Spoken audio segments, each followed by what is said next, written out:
Assalamualaikum warahmatullahi wabarakatuh. Perkenalkan, nama saya Atta Fauzi Azizi. Saya dari kelas PKMIB angkatan 2019. Kali ini saya akan mencoba melakukan uji coba terkait dengan suhu dan panas. Adapun alat dan bahan yang perlu disiapkan adalah yang pertama piring, yang kedua lilin, yang ketiga korek api, yang keempat pewarna makanan, yang kelima gelas, dan yang terakhir air. Baik, untuk langkah pertama yang kita lakukan adalah kita letakkan lilin di tengah-tengah piring seperti ini.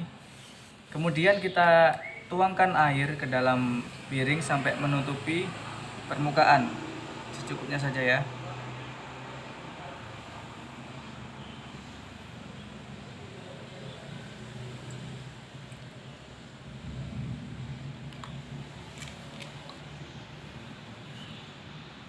Nah, untuk kemudian kita tuangkan pewarna makanan untuk memberikan warna pada larutan air.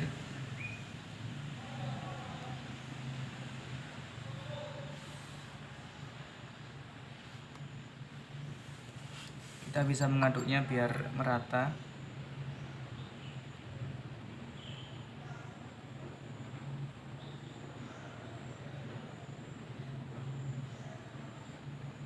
Nah, kalau sudah merata, langkah selanjutnya yang akan kita lakukan adalah menyalakan lilin.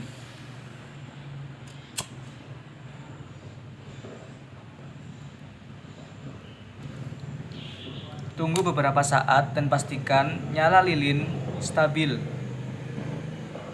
Kalau dirasa sudah stabil nyala lilinnya, nyala api lilin, maka langkah selanjutnya yang akan kita lakukan adalah menutup lilin tersebut dengan gelas yang sudah kita sediakan tadi. Seperti ini. Lalu kita amati perubahan yang terjadi.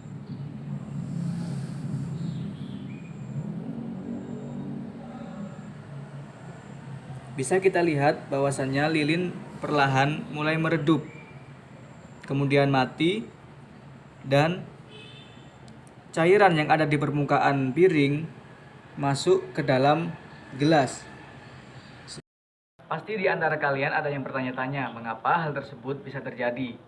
Hal tersebut bisa terjadi karena pada dasarnya dalam proses pembakaran itu memerlukan yang namanya oksigen.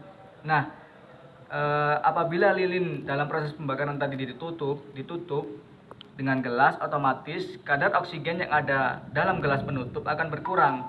Hal tersebut yang menyebabkan lilin perlahan mulai meredup kemudian mati.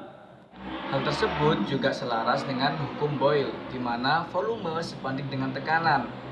Akibat berkurangnya oksigen dalam gelas penutup, sehingga terjadi perbedaan tekanan antara di dalam gelas dengan di luar gelas, atau lebih tepatnya di permukaan piring. Tekanan di dalam gelas lebih kecil sehingga menyebabkan cairan atau larutan yang sudah diberi warna tadi masuk ke dalam gelas. Baik, kita akan melakukan percobaan yang kedua. Langsung saja kita ke alat dan bahannya. Yang pertama, gelasnya sudah diisi air dengan tinggi air setengah dari tinggi gelas. Sabun pencuci piring secukupnya, minyak goreng, dan pewarna makanan bebas untuk warnanya. Kemudian yang terakhir yakni garam secukupnya. Adapun langkah-langkahnya yakni sebagai berikut. Yang pertama yakni kita tuangkan minyak ke dalam kedua gelas sampai tinggi gelas menjadi 3/4 sampai 3/4 dari tinggi gelas.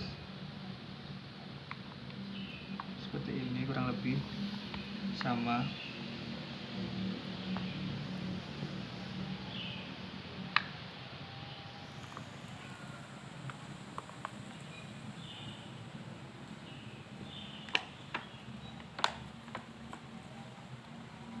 Nah, selanjutnya kita beri pewarna makanan ke dalam gelas dua-duanya secukupnya saja,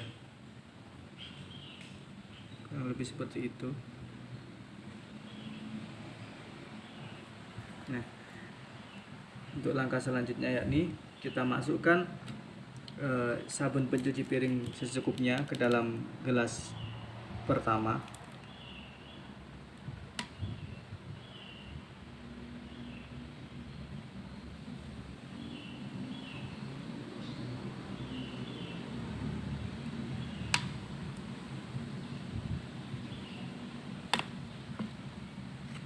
Lalu kita masukkan garam secukupnya pada gelas yang kedua.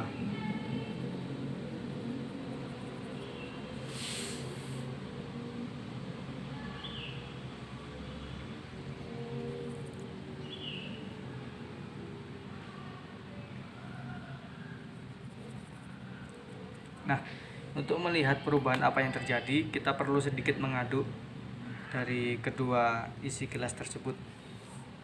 Dimulai dari gelas yang pertama, kita aduk.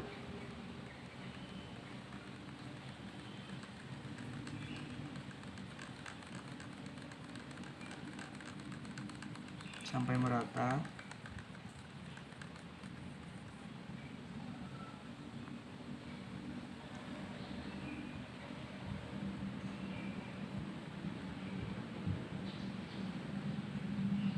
Begitu juga dengan gelas yang kedua.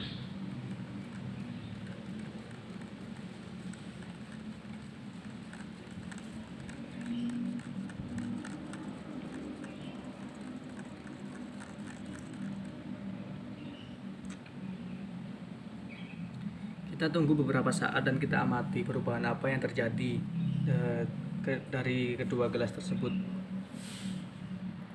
Nah, nampaknya sudah terjadi perubahan, di mana pada gelas pertama minyak dan air yang sudah diberi pewarna makanan yang tidak bisa bersatu kemudian bisa bersatu atau larut.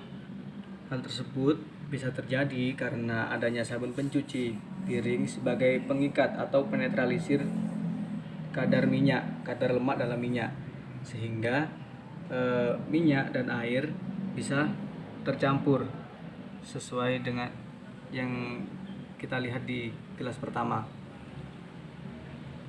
Pun juga dengan pewarna makanannya juga tercampur. Nah, untuk di gelas yang kedua, yang tercampur hanya air dengan pewarna makanan, tidak dengan minyak. Kenapa hal demikian bisa terjadi?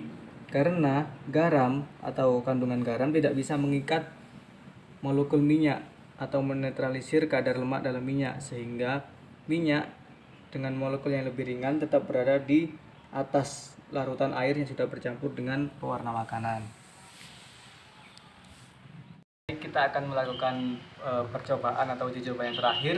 Langsung saja kita mulai. Adapun alat dan bahan yang kita perlukan adalah yang pertama piring, untuk yang kedua yakni sabun pencuci piring secukupnya, warna makanan dari merah, biru, dan kuning, dan yang terakhir yakni susu dan cotton bud. Baik, langsung saja kita lanjut ke langkah-langkahnya, yakni yang pertama kita tuangkan dulu susu secukupnya ke dalam piring sampai menutup permukaannya.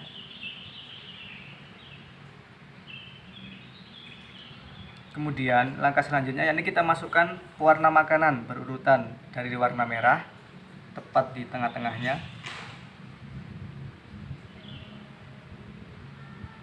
biru,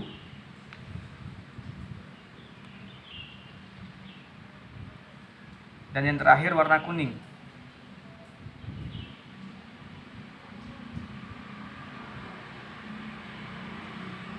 Nah, langkah selanjutnya yakni kita menggunakan cotton bud, kemudian kita olesi dengan sabun pencuci piring secukupnya. Nah, kemudian kita akan mencelupkannya di tengah-tengah permukaan warna makanan yang ada di permukaan susu, dan kita lihat reaksi apa yang terjadi. Nah, timbul reaksi seperti demikian yang tertera pada layar kalian.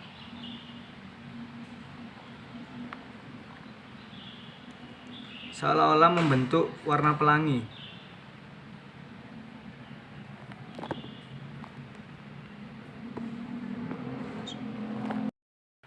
Setelah kita melakukan percobaan tersebut, di antara kalian pasti ada yang bertanya-tanya, mengapa hal tersebut bisa terjadi? Percobaan ini lazim disebut dengan percobaan susu pelangi. Kenapa hal tersebut bisa terjadi? Pada dasarnya, pewarna makanan tidak bisa bercampur dengan kandungan lemak. Seperti yang kita ketahui bahwasanya susu itu mengandung lemak atau memiliki kandungan lemak. Nah, kenapa waktu kita kasih sabun pencuci piring kemudian bisa bereaksi seperti itu? Nah, itu merupakan suatu reaksi bercampurnya antara pewarna makanan dengan susu. Hal tersebut bisa terjadi karena pada dasarnya sabun pencuci piring itu memiliki sifat untuk mengikat keduanya sehingga keduanya bisa bersatu dan menimbulkan reaksi tersebut seperti seolah-olah membentuk warna pelangi. Baik, sekian percobaan kali ini. Kurang lebihnya mohon maaf. Semoga bermanfaat. Wassalamualaikum warahmatullahi wabarakatuh.